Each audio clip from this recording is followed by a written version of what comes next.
Next speaker is Ms. Lori Fayhee.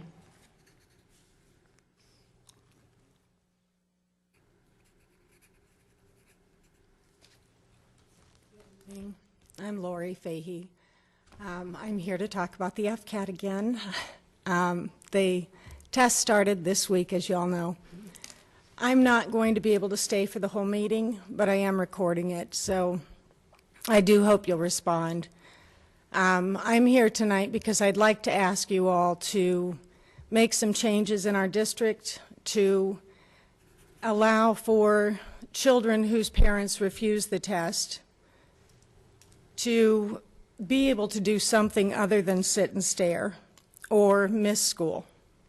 The only options for our kids right now are that they either sit the 70 minutes and while the test is going on, or they have to stay home.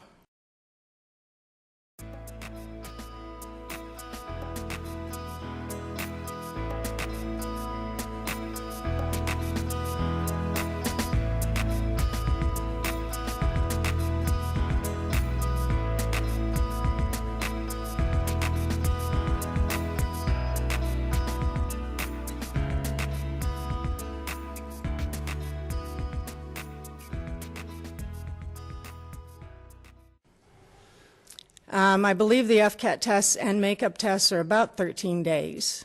I don't remember if it's 13 or 15. But that's a long time to have a child out of school. I'm keeping my son home for the tests right now.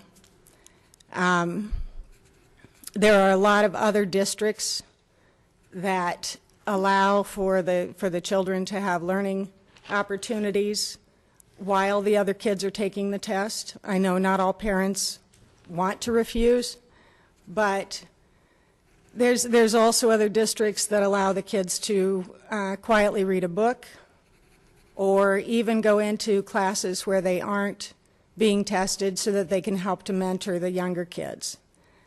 And I would hope that our district would come up with something like this. We all know that the children get no benefit from the FCAT or from high-stakes standardized tests. Next year it'll be the air. It's going to be the same thing. 40% of these kids will fail, and we know that before the tests are ever put on the desk. 85% of kids like my son with dyslexia will fail.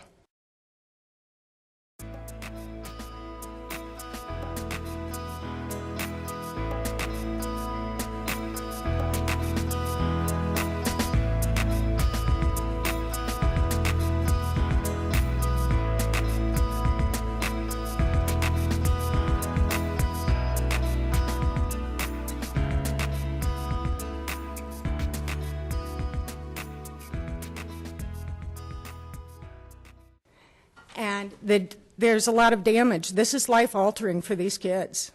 I will not gamble with my son.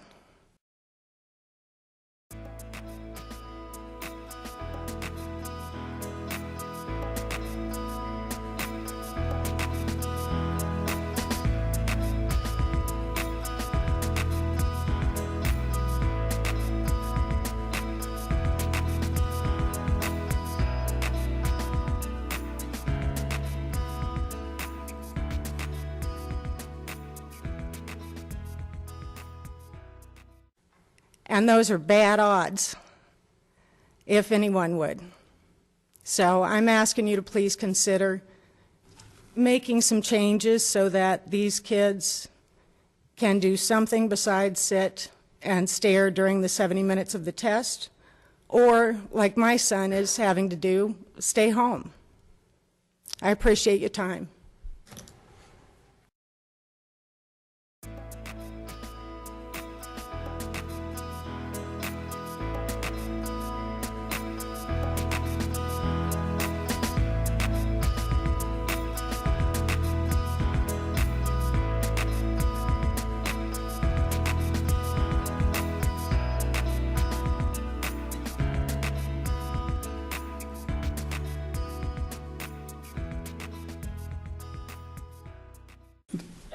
Dr. Graham, do you have any response you can provide for Ms. Fayhee and her concern, where are we with those kinds of situations right now? Or is that something you need to have private conversation with her about? Well, I think there've been multiple conversations, but we have nothing in place for parents who opt out. I don't know the numbers on how many there are. I would tell you it's few. And we're expected by the state to expect children to take the test unless the parents opt out. And I will tell you, if I'm directed by the board to try and figure something out, obviously we'll do that. I will tell you that there is nary a staff member that isn't doing something related to the test while they're going on. I would suggest that no one's going to be out of school for 13 days. The tests they're taking this week vary from 70 to 90 minutes, and it's a long period of, it's a window of time for the test, but different children are taking different portions on different days.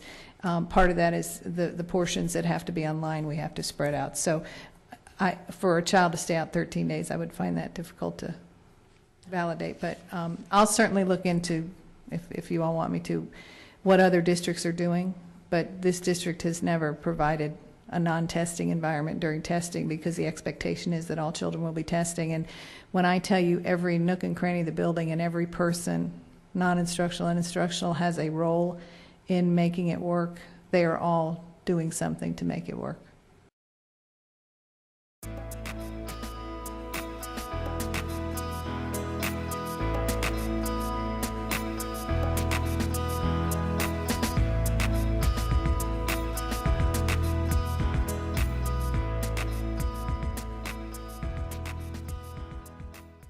But I think I'd like to begin with knowing how many opt out okay, before we move any other that we can find out. obstacles out of the way.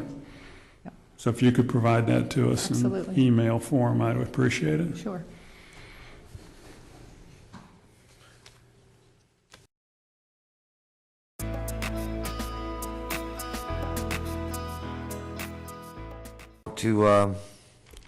I know a lot of our students out there and the teachers in the schools are working on FCAT right now.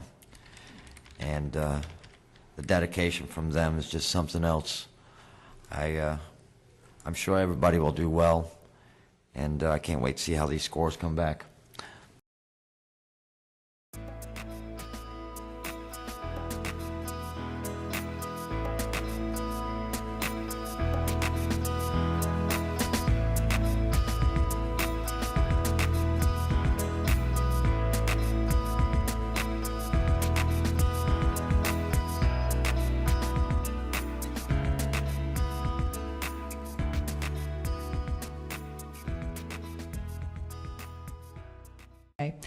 So FCAT this week, EOCs are just around the corner, AP the first week in May, IB, Cambridge, testing season is in full swing.